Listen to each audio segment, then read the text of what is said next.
नमस्कार मित्रांनो, निवृत्ती वेतन धारकाच्या अविवाहित विधवा किंवा घटस्फोटीस मुलीस कुटुंब निवृत्ती वेतन मिळणार असल्याचा हा नवीन GR आलेला आहे मित्रांनो। याविषयीची A to Z माहिती आपण आजच्या व्हिडिओमध्ये पाहणार आहोत। मी आहे श्रीधर आणि GK जोके या युट्यूब चॅनलवर तुम्हा सर्वांचं स्वागत करत आहे। मित्रांनो, व्हिडिओ स्टार्ट करण्यापूर्वी जर तुम्ही आमच्या चॅनलवर नवीन असाल तर कृपया चॅनलला नक्की सबस्क्राइब करा, बेल आयकॉनला प्रेस करायची विसरू नका, जेणेकरून आमचे नवनवीन व्हिडिओ तुमच्यापर्यंत पोहोचत जातील। मित्रांनो, शासकीय कर्मचाऱ्याच्या निवृत्ती वेतन धारकाच्या मृत्यूनंतर अविवाहित, घटस्फोटित किंवा विधवा मुलीला व मनोविकृती किंवा मानसिक दुर्बलता असलेल्या किंवा शारीरिकदृष्ट्या पांगळेपण किंवा विकलांगता असलेल्या अपत्यास कुटुंब निवृत्ती वेतन प्रदान करण्याबाबतचे मार्गदर्शक सूचना या GR मध्ये आलेली आहे। मित्रांनो, हीच सविस्तर माहिती आपण या GR मध्ये पाहणार आहोत की या अविवाहित, घटस्फोटित किंवा विधवा मुलीला कुटुंब निवृत्ती वेतन आता मिळणार आहे। मित्रांनो, महाराष्ट्र नागरिक सेवा निवृत्ती वेतन नियम 1982 मधील नियम 116 अन्वये कुटुंब निवृत्ती वेतनाबाबत तरतुदी नमूद करण्यात आलेल्या आहेत।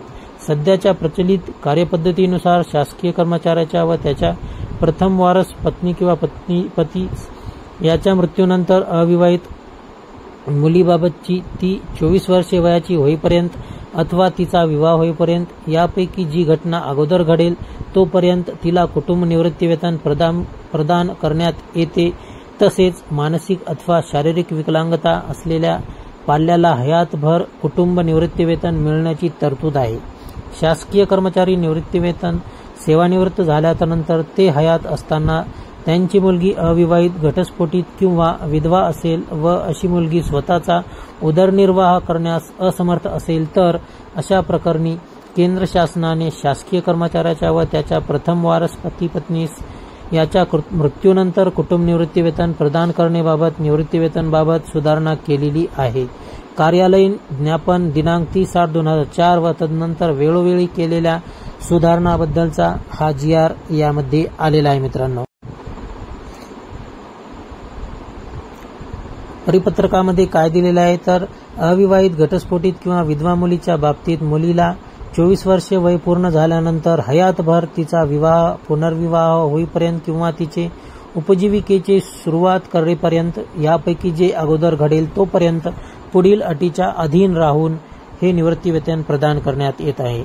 शासकीय कर्मचारी ज्यावेळी सेवानिवृत्त होईल त्यावेळी त्याच्या मूळ निवृत्ती वेतन प्रकरणामध्ये त्याच्या अन्य पात्र कुटुंब निवृत्ती वेतन धारक वारसदारास प्रदान आदेशामध्ये त्याच्या अविवाहित, घटस्फोटित किंवा विधवा मुलीच्या नावाचा समावेश करण्यात यावा।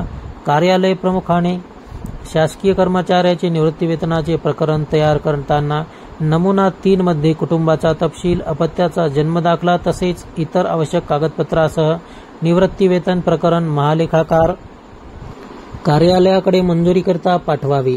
विधवा मुलीच्या बाबतीत तिच्या पतीचा मृत्यू आणि घटस्फोटित मुलीच्या बाबतीत कायदेशीर घटस्फोट शासकीय कर्मचाऱ्याच्या किंवा निवृत्ती वेतन धारकाच्या किंवा तिच्या जोडीदाराच्या हयातीत झाला असणे आवश्यक आहे।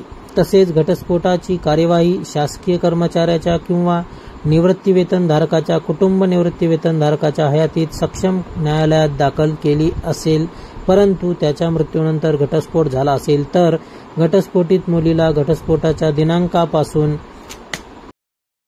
जे निवृत्ती वेतन धारक, कुटुंब निवृत्ती वेतन धारक, अधिदान व लेखा कार्यालय, मुंबई जिल्हा कोषागार कार्यालयातून निवृत्ती वेतन, कुटुंब निवृत्ती वेतन घेत होते आणि मृत झालेले आहेत त्यांच्या अविवाहित किंवा विधवा किंवा घटस्फोटित मुलीस कुटुंब निवृत्ती वेतन अनुज्ञेय होण्यासाठी निवृत्ती वेतन धारक ज्या कार्यालयात सेवा करत आहेत त्या ठिकाणाहून निवृत्ती वेतन त्या मुलीस प्रदान करण्यात यावे। मित्रांनो, एकंदरीत हा GR अशा प्रकारचा आहे की तुम्ही पाहू शकता की जे कुटुंब निवृत्ती वेतन धारक आहेत त्या कुटुंब निवृत्ती वेतन धारकाच्या आधारावर किंवा त्या कुटुंब निवृत्ती वेतन धारकाच्या मृत्यूनंतर त्या कुटुंब निवृत्ती वेतन धारकाच्या मुलीला, जी मुलगी अविवाहित आहे, जिचा घटस्फोट झालेला आहे, जी विधवा झालेली आहे, जे मानसिकतेने विकलांग आहे, जी पूर्णपणे डिसेबलेट आहे, अशा मुलीला हे निवृत्ती वेतन लागू करण्याचं सरकारने नवा धोरण चालू केलेलं आहे। मित्रांनो, हे नवीन GR आलेलं आहे मित्रांनो. आता यासाठी कोणते कोणते डॉक्युमेंट हे लागणार आहेत, ते डॉक्युमेंट काय काय असणार आहेत हे देखील मी तुम्हाला व्हिडिओमध्ये सांगणारच आहे. डॉक्युमेंटमध्ये मित्रांनो जे निवृत्ती वेतनाचा जो प्रस्ताव असते नमुना नंबर 12 हा सर्वात आधी महत्त्वाचा आहे मित्रांनो.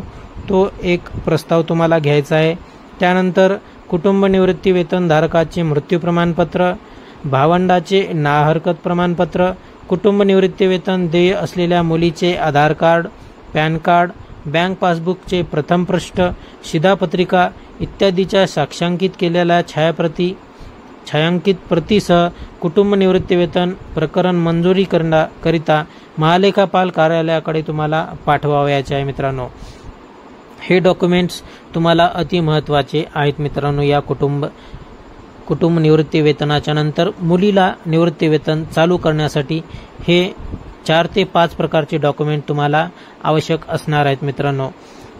व्हिडिओ या ठिकाणी थांबत आहे. व्हिडिओ कसा वाटला नक्की कमेंट करून सांगा. जर तुमचे काही प्रश्न असतील तर कमेंटमध्ये विचारा. तुमच्या प्रश्नांची उत्तर देण्याचा नक्की प्रयत्न करू मित्रांनो. व्हिडिओ या ठिकाणी थांबत आहे. जय हिंद, जय महाराष्ट्र. भेटूया पुढच्या व्हिडिओमध्ये.